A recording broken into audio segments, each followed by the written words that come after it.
Hi friends, it's Belinda here from BMakingJoy. Welcome to episode 52 of What Brings Me Joy, a mostly knitting podcast from my home here in Calgary, Alberta, Canada. This is where I share my knitting journey with you, hold myself accountable for the things that I cast on, and sometimes show you sneak peeks of my designs.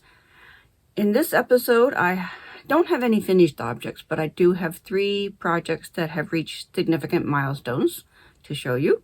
And we have a surprise tour of Ohana Fiber Mill in Hawaii. If you're new here, welcome. And if you're a returning viewer, I'm so glad to have you back. I'm recording this on Wednesday, April 30th, which happens to be my sister's birthday, if she was still with us. The Facebook very kindly reminded me as soon as I opened up my phone.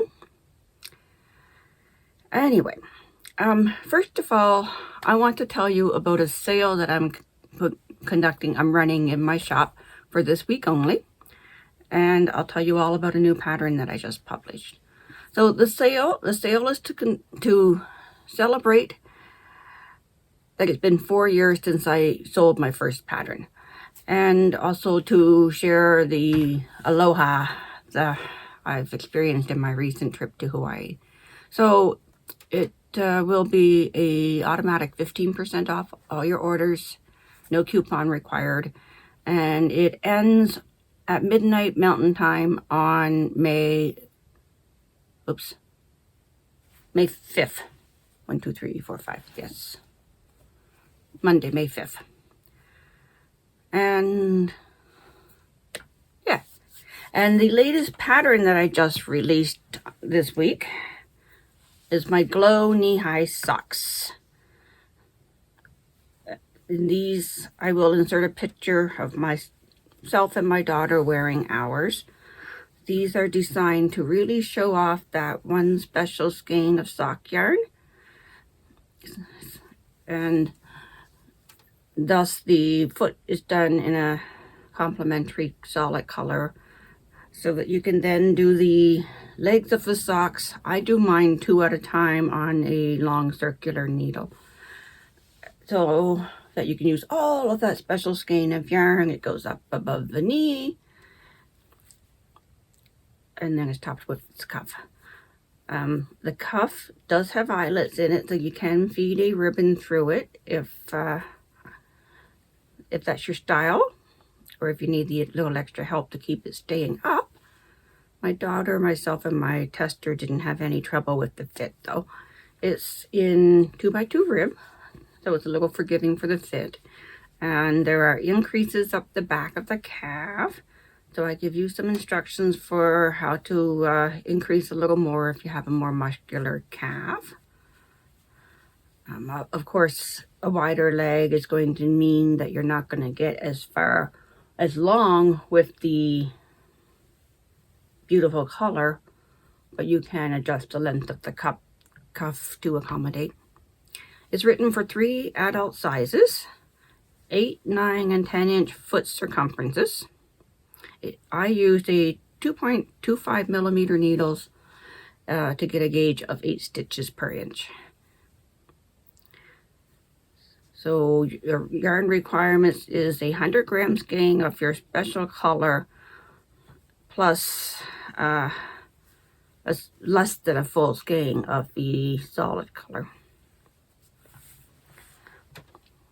I think that's all I have to say about that. So a picture for you and we'll go on to life updates. So 5 days after my last episode, my husband Dan and I went to the big island of Hawaii. And we stayed at a house in Manalani, a village about a half hour up the coast from the Kona airport. And I know my pronunciation is always terrible. Kona? Anyway, we just simply call it the Kona airport. So the house has its own pool and it's a few minutes from the beach, and this was our 5th time at this location, so our 5th time there in the past 10 years. So this trip, it was just my husband and I, and we decided it would be okay if we just sat by the water all week. We did leave the house. We did leave the village area twice. Only twice, so I don't have very many pictures. I have a few that I will insert. But if you want to see a lot more of Hawaii, on our last visit, I did a full episode of our travels. I will link it in the description box down below. I also link in the description box links to any pattern or company that I talk about during the podcast. And you'll also find timestamps along the bottom of my video to skip around. So yeah, Dan did do a long bike ride almost every day. And as I said, we only did 2 road trips. One to the Volcano and one to a yarn store / fiber mill. And then we spent the last day in Kailua Kona, because we had 12 hours to kill between checkout time and our flight departure. It was an overnight flight home with a layover in Vancouver. We got home Sunday afternoon, and I've been fighting jet lag, as I always do. But that's okay. It was worth it to get away. I'm very blessed that we were able to do this. Yeah, more about our travels. On the Tuesday morning, Dan said, let's go to the Volcano. And we were on the road before 7 a.m. And I've got pictures for you as I speak. And we got to the Volcano around 9:30, and we're excited to see that it was spewing lava over 600 feet into the air. It is spurting up. It's spurting up. Yeah.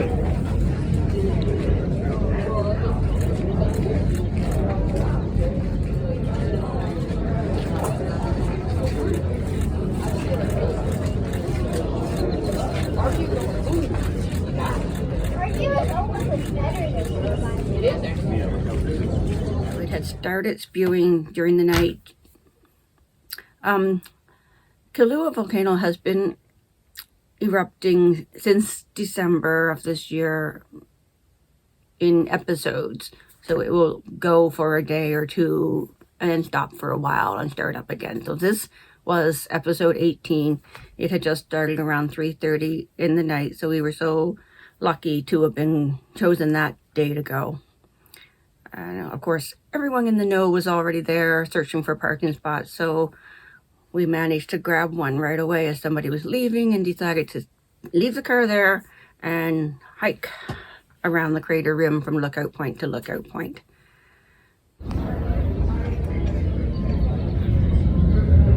Ooh. Is that sound coming from there? Yeah, I thought it Like just... a rumble? Yeah. Pretty sure I heard some more. It must be. I don't think I locked the car door. Oh no. And it was raining. And there was also ash falling in the rain, because I touched my hood and it felt sandy, so there was ash and stuff in there. So of course, with my asthma, I wore a mask the whole time I was out there. Yeah, I never would have survived the hike otherwise. It wasn't so much a hike. It's flat all the way around the rim. We walked for 2 hours and stopped and took a bunch of pictures, and some on my phone, some on my husband's phone. I must get those from him. Yeah, I think that answered that question.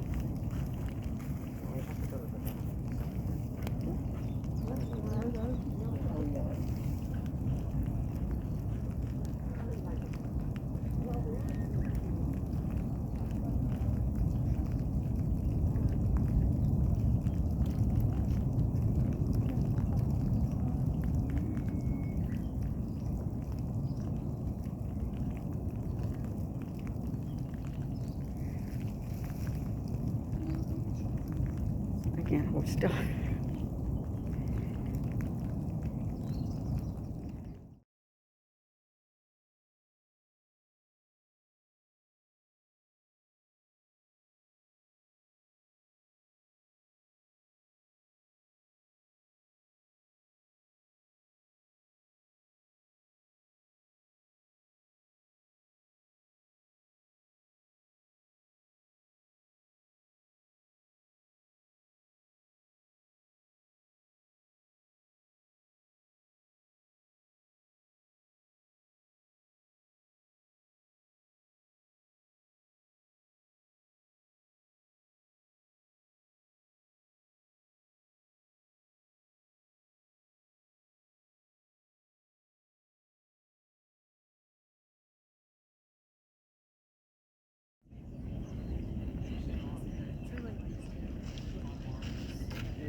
still have that piece of tin there. Yeah. Come here. From here you'll not have it. Right here. It's better show. That's what I do. The side river, Video is the best. it's going nuts. I want to get one photo. Yeah, one photo I do and then video. That's a good show. Just everybody keeps talking. I don't like it in my video. Shh. Flowing all the way over. New lava and the old lava right now.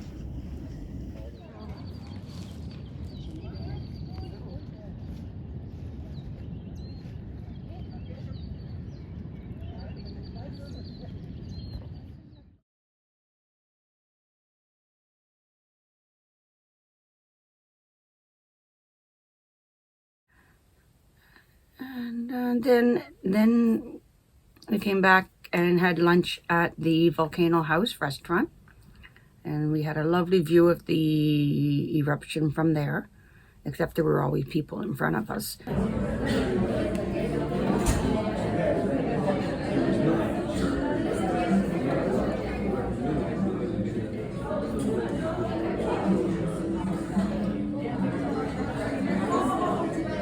And as soon as we were leaving, about 12:30, it was starting to drizzle again, so we decided to leave.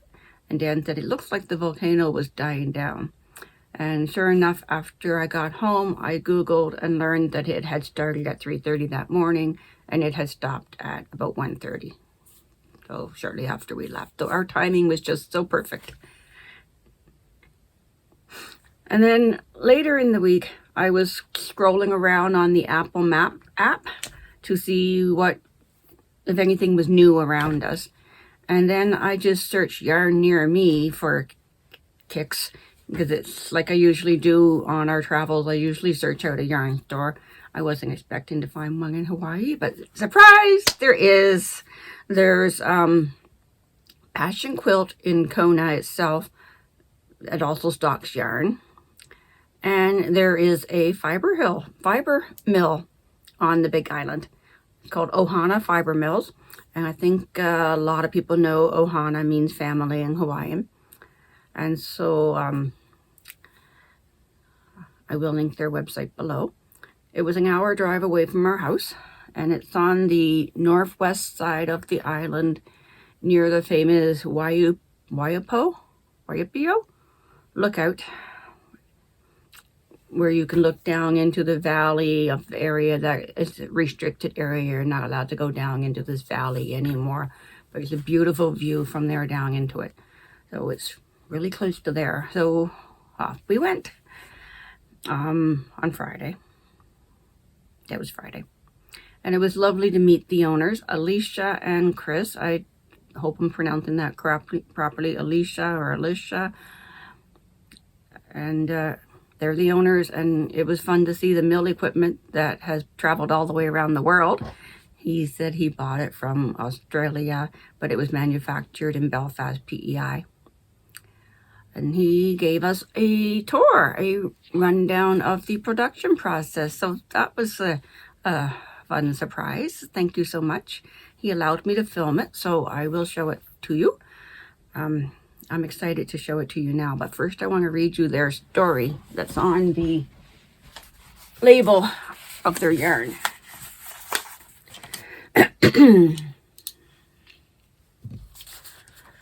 A unique collaboration between our wool mill in Kukahele, Hawaii, and Kahua Ranch on Kohala Mountain has resulted in the first ever 100% grown and spun in Hawaii yarn. The wool is from merino sheep crossed with Romney and Corriedale. The mill, located in a historic sugar plantation general store, emphasizes sustainability and quality craftsmanship, celebrating Hawaii's agricultural heritage.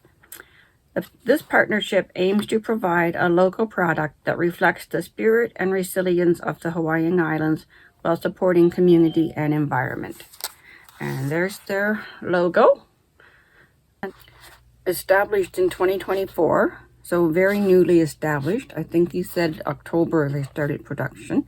And in addition to this collaboration, they do custom orders for other farmers in Hawaii. And I'm sure that was such a blessing to these farmers, because otherwise the cost of shipping it to the mainland for production is not going to recover their shipping costs. Very new, very excited to have found it.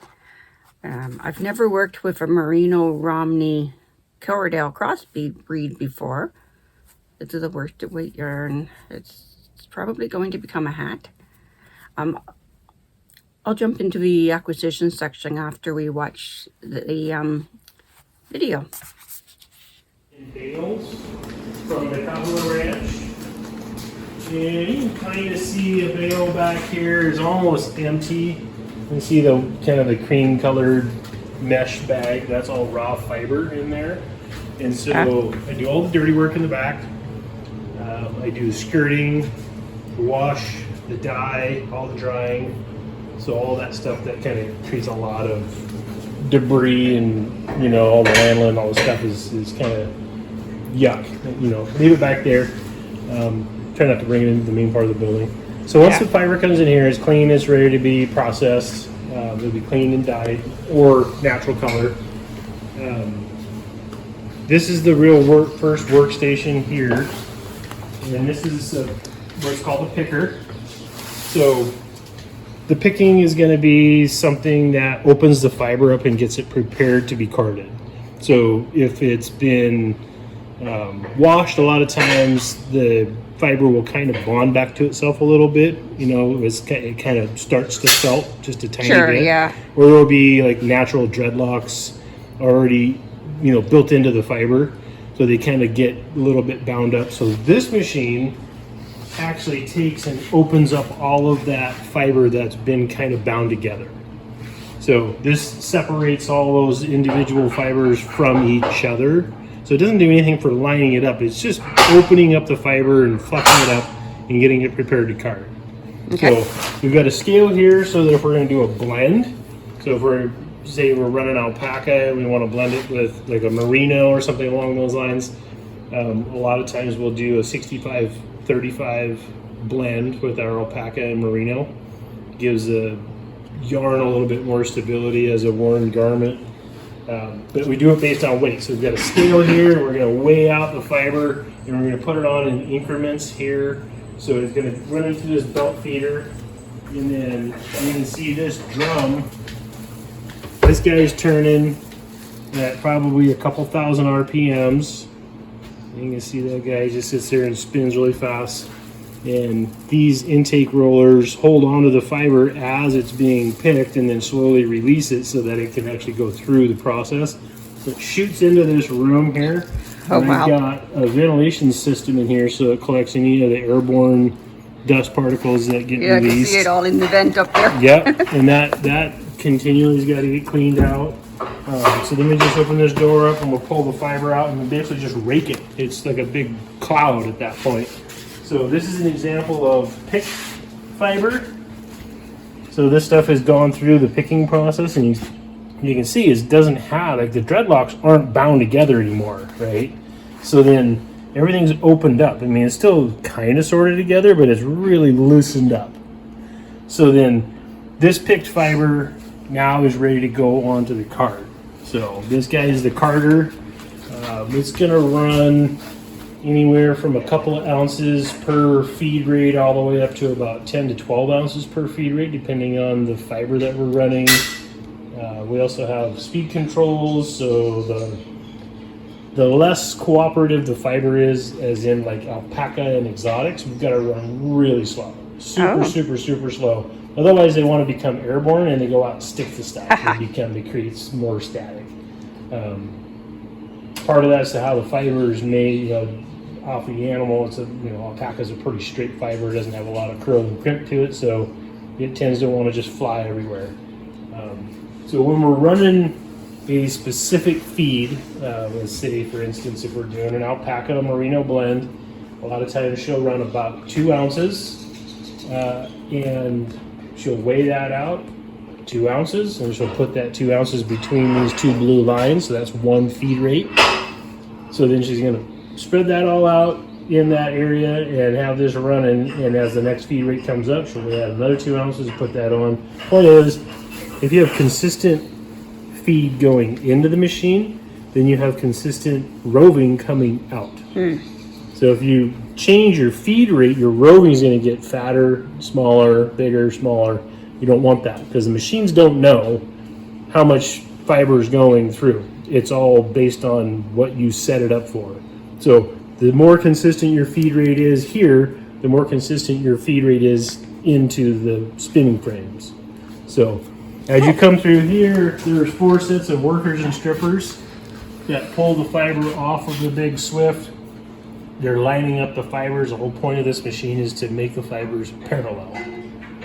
So that's what carding is getting them from being in all different directions and orientations to being parallel with each other. So then here you can see what comes out. This is roving.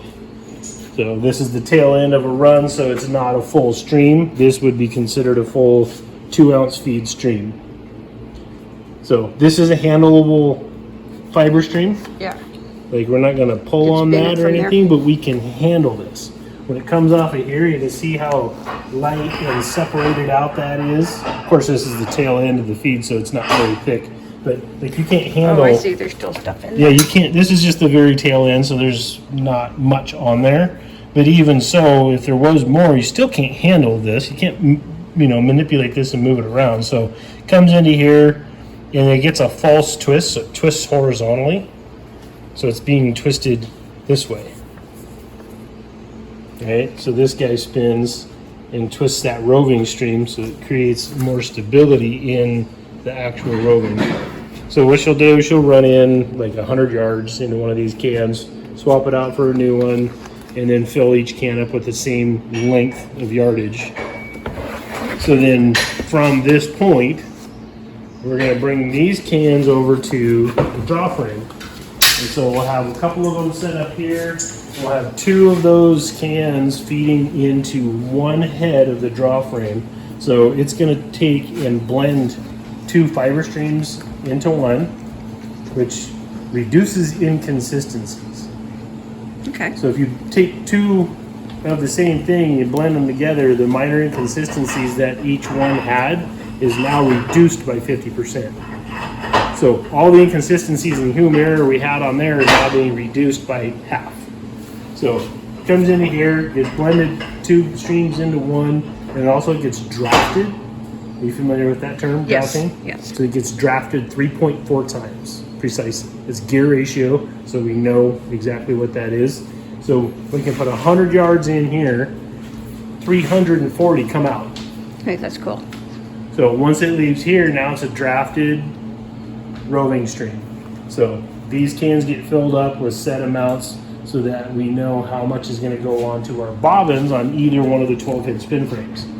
So once we have that established, we bring the cans to the back of either of the spin frames, and then their stream comes over the back and in through the area where it's going to be controlled and drafted across this apron, and it runs down through this sensor and then collects on bobbins that sit on each one of these posts. And this whole carriage runs up and down real slow, so it loads up the bobbins evenly.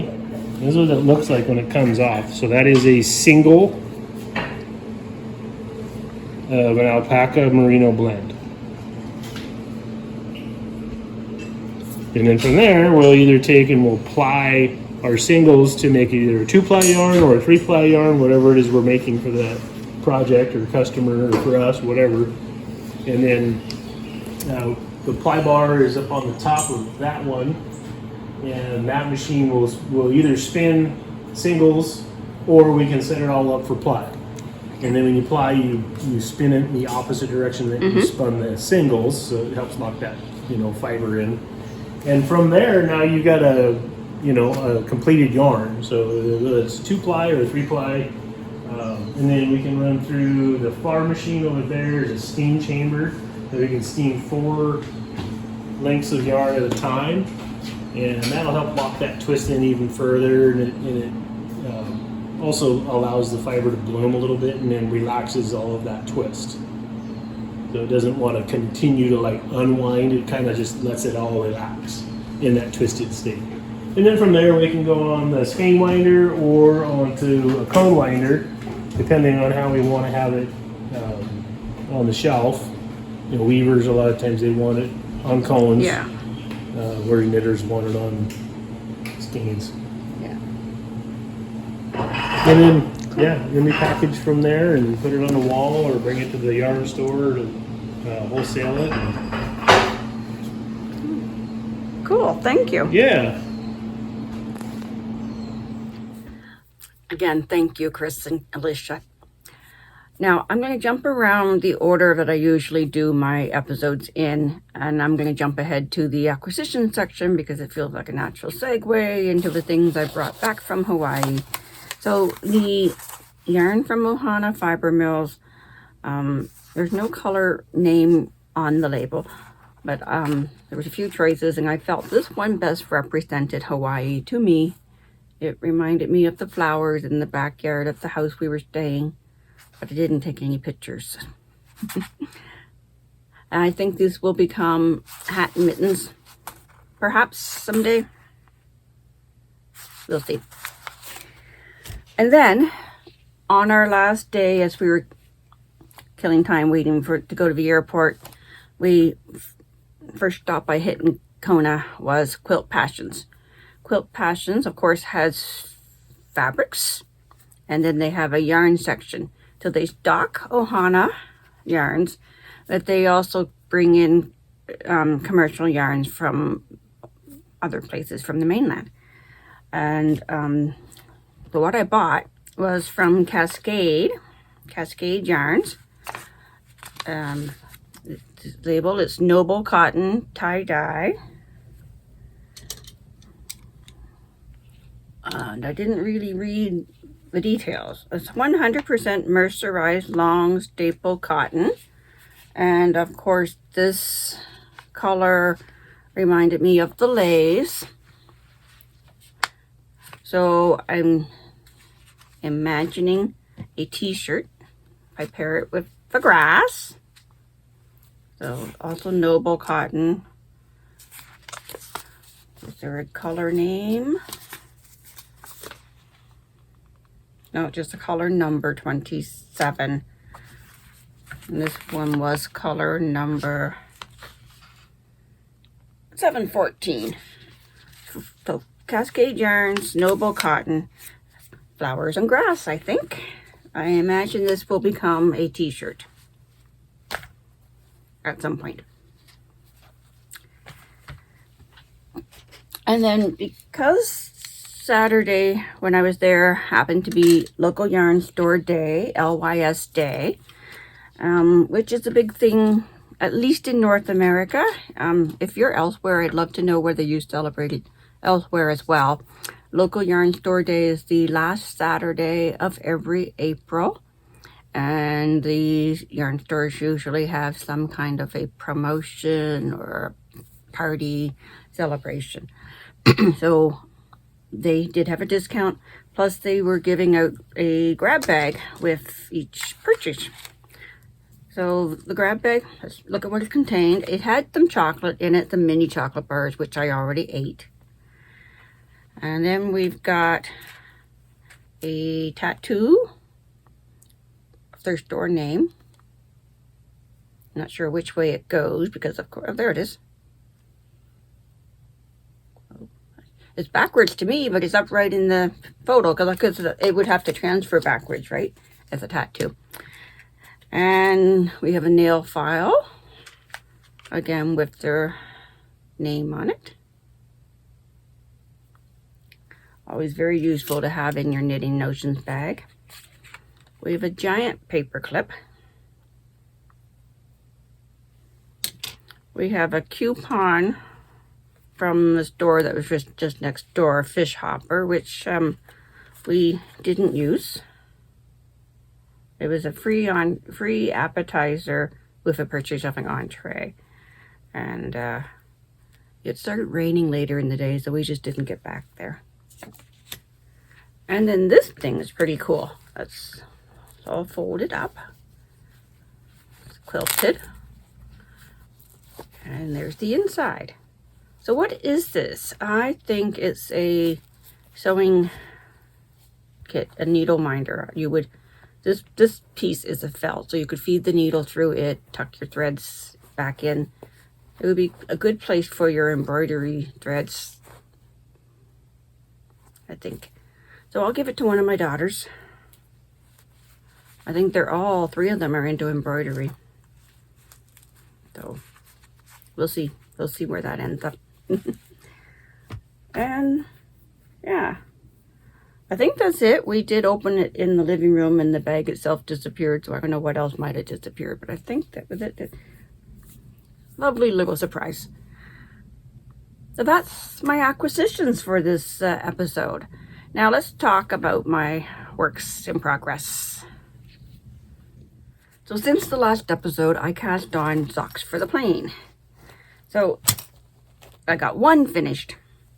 This sock is the Booble Sock pattern by Nancy Wheeler of Knit Sip Happy, based out of New Brunswick, Canada. And these little baubles, we've been calling boobles. She does lots of sock patterns, but she does do one special every year. For the last 3 years, she's been doing it to fundraise for breast cancer research. So for the first week of every April, her proceeds are sent to the Canadian Cancer Foundation for breast cancer research. And so this one's called the Boobles. I cast it on before we left, and then did it on the plane, did some in the car, did the heel at the house there, did some more in the car, finished it on the plane, and then I did not start the second sock because I couldn't remember how to do this German twisted cast on. This was the first time I'd done that cast on. I followed Nancy Wheeler. She has a link to a video in the pattern. I don't know if it's her own tutorial or if it was a link to somebody else's. I don't remember. But now I need to go look that video up again, get the second one started on the needles. I'll transfer it to a little drawstring bag and tuck it into my purse for purse knitting. So, this yarn I bought at the Calgary Fiber Shingding a few weeks ago. It's hand dyed by Fiber Goddess. It's on an 80% Southwest Merino, Southwest, SW is what I've got in my notes. Superwash Merino, 10% cashmere and 10% nylon sock base. And the colorway Whisper of Desire, which has something to do with Johnny Rose in the Canadian TV show Schitt's Creek. I don't know the reference from 2019. And this contrast yarn is leftovers I had from my Stephen West Mystery Knit Along from 2023, the Geo Gradient Shawl. So I don't remember what yarn exactly it was, but doesn't it go together nicely? So I should have put it on a sock blocker to better show you. Let's do that.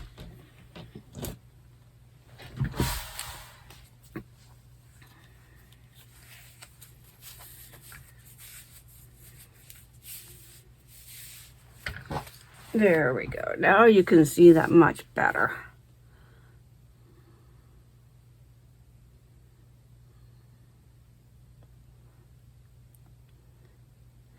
Okay, so my HO half object.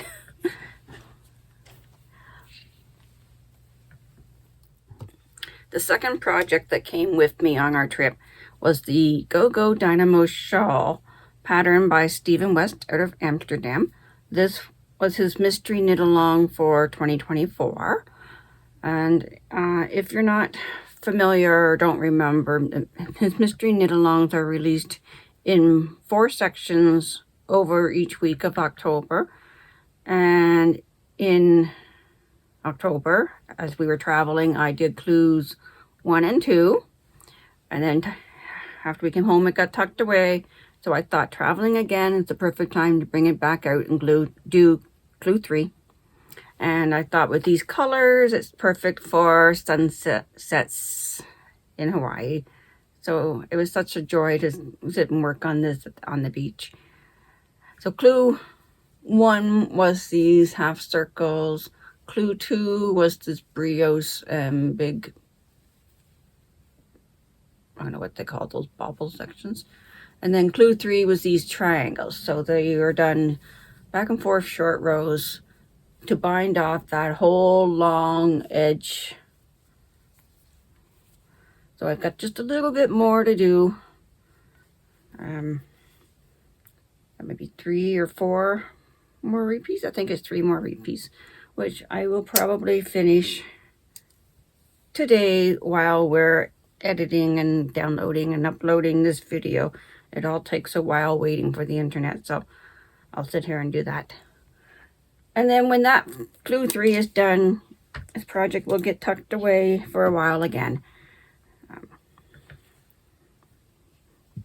So yeah, I was going to say, Stephen West shawls are usually quite huge. And this is working out quite long. I can't even stretch it full out. But it's not very deep yet.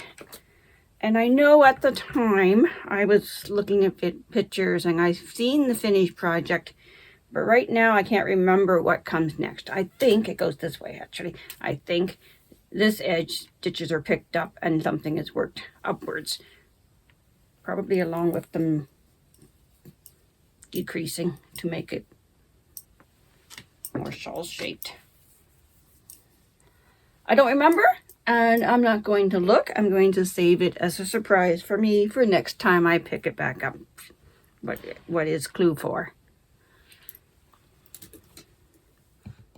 I've got it on wooden needles, perfect for travel, so I don't have to worry about security deciding to confiscate metal needles. And so I worked on it. It's definitely not airplane knitting, but I worked on it in the airport lounge during our 3-hour layovers in Vancouver. I worked on it at the house. I worked on it at the beach.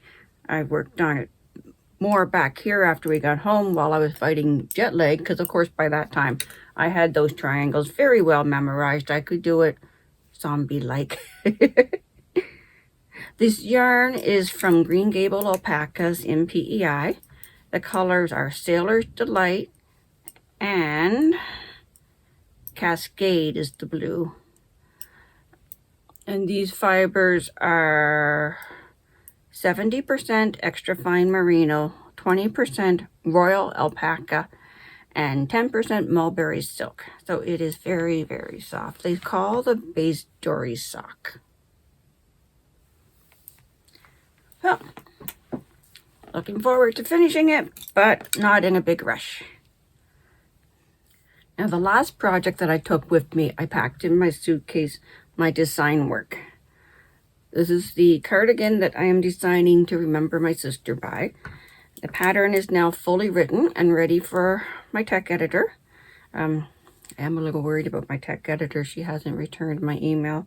I've sent out a couple in the last couple of weeks, so if I don't hear from her soon, I'll start looking for another tech editor, I guess. Yeah.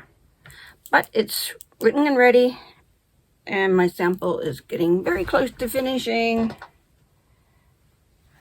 So I'm designing this so you can use that one special skein of variegated yarn and then pair it with a complement or a contrast.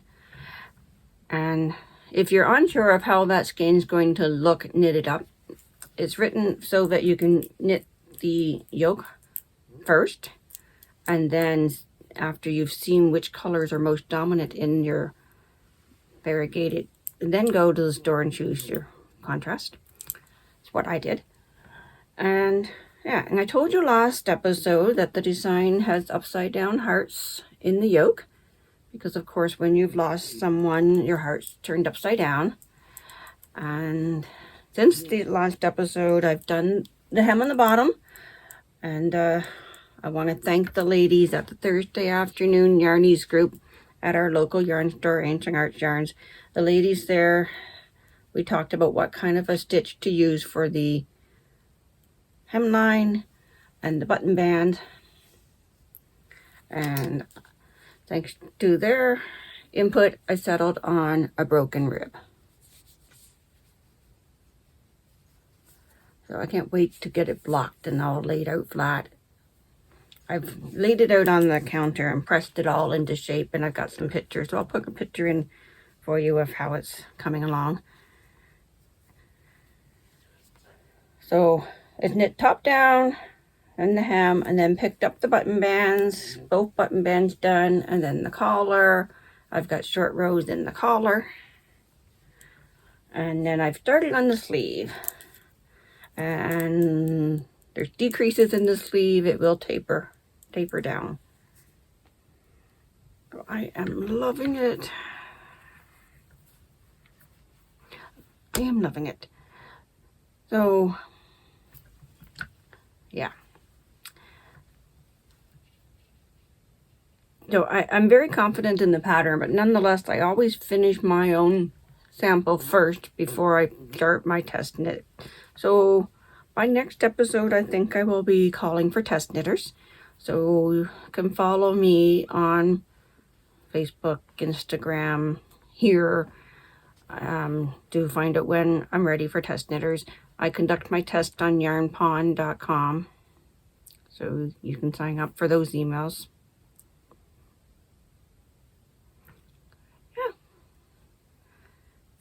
I think that's all there is to share about that. Except, the yarn I'm using 4mm needles, and the yarn is Sock Needle from Ancient Arts Yarns. The variegated colorway is their Color of the Month collection from last year or the year before. The color was called Oracles of Delphi, but I guess that doesn't matter because it was just a special color for just that month. And then I'm pairing it with House Orchid, which is a purpley pink. In some spots in the bottom, I can see that color kind of breaking into its blue components. So yeah, like I said, I'm loving it. This is an 80% superwash merino, 20% nylon yarn, fingering weight. Yeah, I think I've shared a lot of information about that, and because I'm so proud of it. So happy. My sister passed away at the end of May, just after she turned 50, 2 years ago. So, yeah. Okay. Now, how many projects do I actually have on the go now? Last episode I had 8 UFOs. Since that, I started the Booble Socks, bringing me up to 9 WIPs again. And I still have that quilt tucked away downstairs to work on. And yeah, I don't know when I'll get back to that. And I have a new project that I'm eager to get started on. So I'm going to share that idea with you. I've been following along with Knit Chat Cafe. Knits and Pieces is the YouTube channel. Noelle and Kelly do a weekly live podcast called Knit Chat Cafe. And they do knit-alongs. And you can enter in their Ravelry group page for prizes. And they always have a sock knit-along on the go. So when I finish a pair of socks, I enter that. And then there's always something else that changes from season to season. And right now, their knit-along theme is, I don't remember exactly how they word it, but it's condiments. They call mohair, or the little sequin threads that you pair together with your yarn, or beads. They call them condiments to go along with your knitting. So their knit-along project is to knit something adding a mohair or a sequin yarn or something like that. And I remembered the yarn I was given by a friend a few months back had some mohair in it, some very old mohair. It's, I'll go get it. So in the bag from my friend were 10 skeins of this mohair, a brand I'd never heard of, Jessen. And if you look at that sales tag, it has a Volcano logo on it, the W there, which is a store that was gone when I was a kid, actually. So how very old this stuff is. There's 10 skeins of it. Can you imagine paying only $2.95 for mohair? Well, this is certainly not as luxurious as the mohair that we are used to today, though. It's, I'm going to read the label. It's 60% acrylic, 20% mohair, and 20% wool, machine washable. And so I had also in my stash this very old yarn, Merit Fentex. I had bought it from Mary Maxime, I think, decades ago. And it's a 100% acrylic, worsted weight. So I swatched with these two yarns together and got this fabric. So I'm liking the look of that and the feel of it. So I'm going to use it to make a Wilfreda pattern by, I don't remember who the pattern's by, but I will put it up here because I want to give credit where credit's due.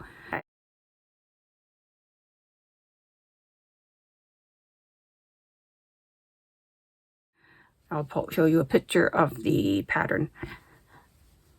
So I'm going to do that, but I only have 8 skeins of this, and I'm not sure if it's going to be enough for the entire sweater, because it's only 120 yards per skein. So I thought I would do the cuffs and the waistband and the collar in black. So I swatched up the black too, and the gauge is very similar, although this is looser, thinner. It's going to work together.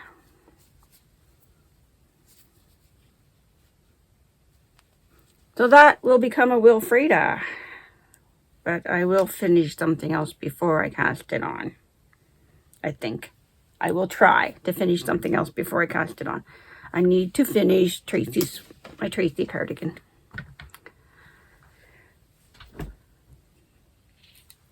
Well, that concludes this episode. Thank you for watching. If you've enjoyed what you've seen, please give me a thumbs up.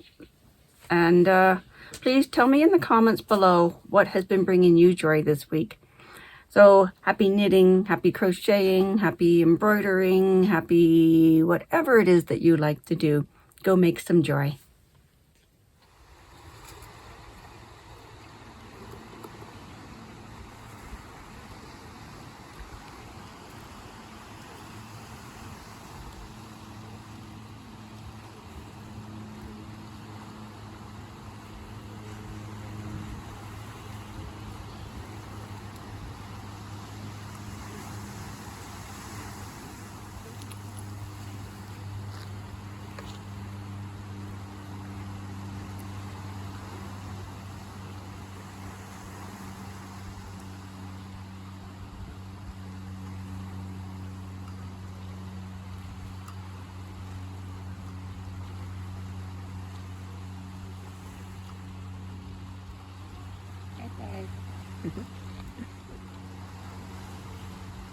It's gone.